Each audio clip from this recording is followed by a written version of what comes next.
Let's learn more about this bind and get method. There are some scenarios where you will have to encounter some complex scenarios. Let's talk about that. So as of now, we are binding this app section to this app class, and this is just a coincidence that the name of this class and the name of this section is same. We can have any meaningful name at this place. So this mapping does not work with the class name and the section name, right? The binding will work with this property name. Suppose your class name is my app and the name of your section is still app, right? They are different. The binding will still work. So if I talk about this app, you will notice that this name is matching with the class name. This is just a coincidence. There is no need of having the same class name. You can use whatever name you want. The problem is with these property names. We are having name and we are having this version. So these are the two keys over here. Now if I go back to my class, so again I am having name and version. They both are same, and that is why by using this concept, or if you want to use the get method where you have to pass the type of the class, this binding will work. Now what will happen if you are having a different class name, right? So let's say here I'm writing this app name. I want to bind this name to this app name. So by default, you know that this thing will not work. Why? Because the mapping will work based on the property name. Just for the testing, let's just put a breakpoint at this place and run this application in the debug mode.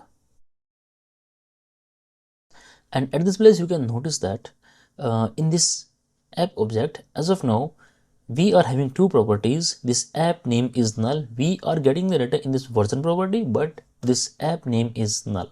And I think this is quite obvious why we are having this as null. This is because the name is different. So how do we handle it? There is an attribute given by the configuration in this scenario, and the name is configuration key name. So here you have to set the key of your configuration file. So in the configuration file, this one, we are having this name. So I want to map this name with this app name, right? So above this app name property, I will be using this attribute configuration key name, and at this place I must pass the key name for my app setting file, this one. Okay, now how this thing will work? Now the mapping will happen from this name to this app name. Let's test this one also.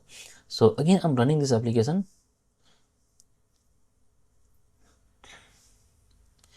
This time you can notice that in this app object, we are having both the values, and app name is here and the version is also over there, right?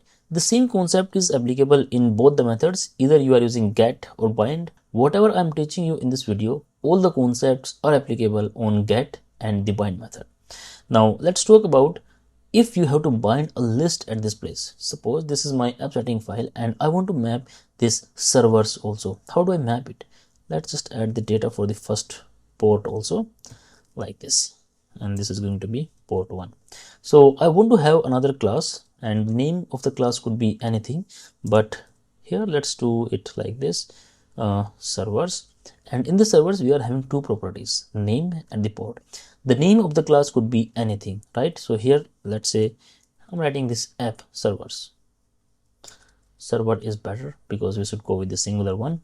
Now I have to create two properties over here, one with name and port, so we can copy it from here. So if the key name is different, then you know that you can use this configuration key name attribute and you can map over there. So the type is integer. Let's do that. Now I want to bind this list to my app server. How do I do it? It is very simple. Again, here I'm writing this where servers. Let's try the get method also. So here I'm having this configurations.get sections, and in this get method I have to provide my type. The type in this case is this list of app server. So everything is fine. Let's run this application and HTTP file, send the request. You can notice that in the servers we are having two records over here. The count is 2. If I do that, you can notice two records are there. The first one is having the data from my first object, which is this server A 5001, the port, and the second data is also coming at this place. So by using this bind or this get method, you can map your data to the list as well. If you want to test it using the bind method, let's do that also. And in the bind method, we have to pass this server obj, and this is not going to return anything, so we can just remove this return part at this place and run this application. And I hope you are getting the concept what we are doing. Now we are trying the bind method, and the bind method expect one already created instance. So that is what we have done at this place. I'm going to run this application again. HTTP, send this request, see what will happen. So in the server object, you can notice that we are having both the records at this place and everything is working as expected. Now these are some quite good concepts. Now let's talk about some more. What will happen if some of the property in my classes is private? Maybe let's do like this. No change anywhere else. Now I want to bind. Now I want to see how is the behavior now. This time you can notice that in the servers, this port is null. In both of them, the port is null. So by default, the configuration will map to the public properties. The bind one will simply not work. Now, how can we fix them? To fix them, there are some options that we can pass in both get and the bind method. How do we do that? So here you have to provide a comma and there are some options at this place. Now, in these options, there are two options that we can have.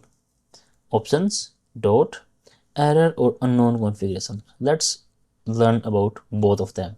So this one is like bind known public properties. If I have enabled this line only, we can comment this one for now. If I have enabled this line, it means now the mapping will work with known public properties also. It means I'm having this private, the private property will also have the data. Let's try it. Yeah, so here we are. This is my server obj that should have the list of two objects at this place. You can notice that the port is also getting the data. This is a private one, but still it is getting the data. Why it is getting the data? This is because we are passing the options that in this mapping, make sure to bind the known public properties also. And these same options are available with the get method also. Let's try the get also. So in this get, I have to provide this list of like this.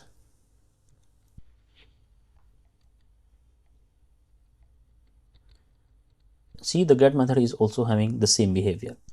Now let's test what is this error or unknown configuration.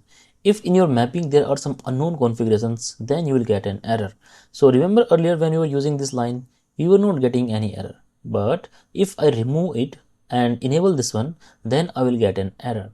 So because we are setting up these options only for the servers, the second one, so let's just try in the second one. So what I'm doing is that I have updated this property name, app name. Remember the earlier version when I was using the app name, I was not getting any error. Simply the app name was null. But at this place, if I'm using this app name like this, which means the data in my configuration and in my class is not mapping, then let's see what is going to happen. So running the application again, and this is my HTTP file. See, this time you can notice that we are getting this error, which is this user unhandled exception. So these are a few things you can definitely use in your application. So make sure that the property name and the key name in your source is same. If because of any reason they are different, make sure to use this configuration key name. If you have to map the data to your private properties also, then make sure to enable these options. And this one is to enable if you want to throw the error if there are some unknown configurations in your code. That is all in this video. I hope it was helpful. Thank you for watching.